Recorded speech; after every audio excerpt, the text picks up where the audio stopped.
são os analfabetos brasileiros.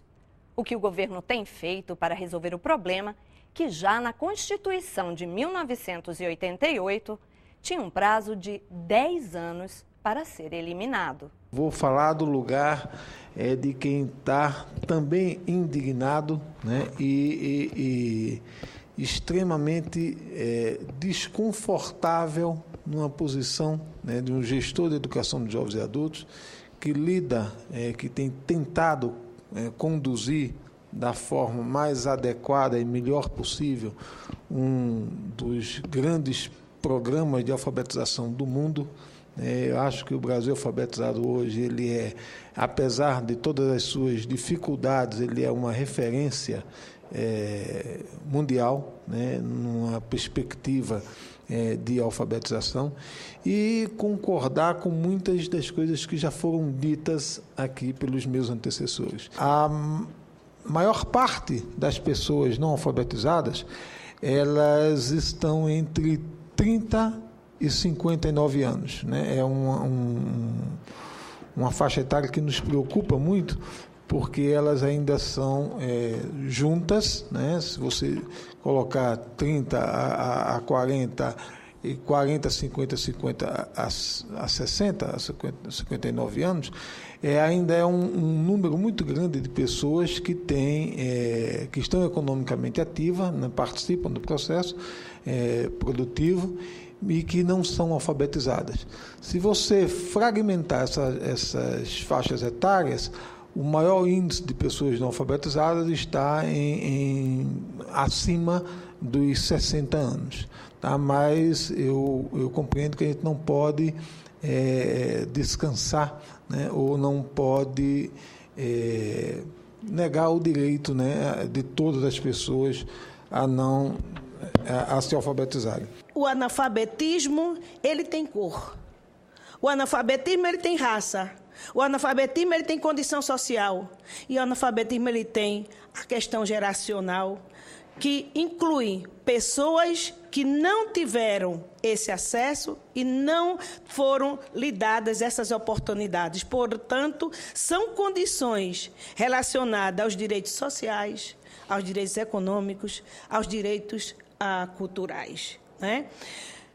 E aí, essa não garantia, né, da educação para um percentual de 8,7% da população brasileira, aliada a uma baixa qualidade de ensino, vai gerando esse contingente, né, de em torno 40 milhões de analfabetos. E o direito, acredito, ele não pode ser discutido, ele tem que ser cumprido. Essa, para mim, é um dos maiores problemas que nós enfrentamos na sociedade brasileira. Aqui eu chamo a atenção do Norberto Bobbio, que ele diz: não é mais necessário legislações, leis, normas. Precisamos cumpri-las. Eu acho que é isso que o Brasil precisa.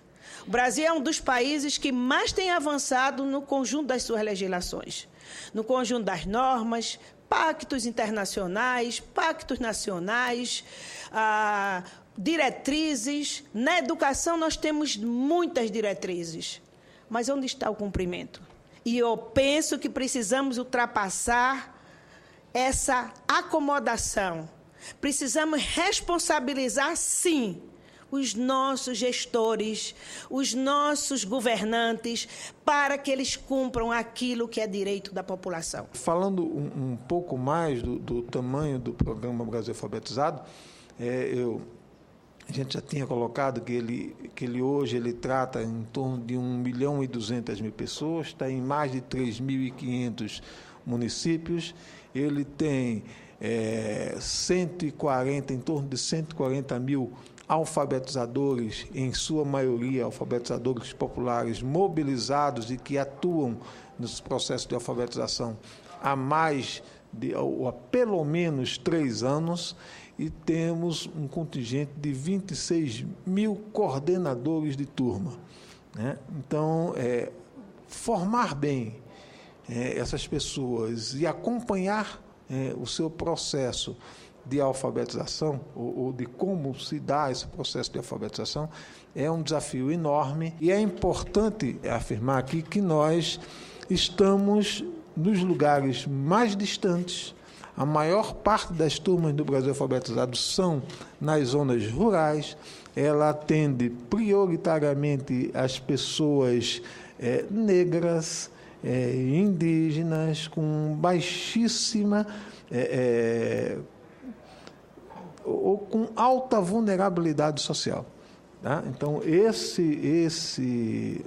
nesse processo, nos alegra muito saber que nós temos instrumentos para chegar a quem mais precisa, né, dessa ação do governo federal, mas isso também demonstra o tamanho do nosso desafio e a nossa dificuldade em não poder contar com clareza com todos os gestores estaduais e municipais, né, que nós temos contato.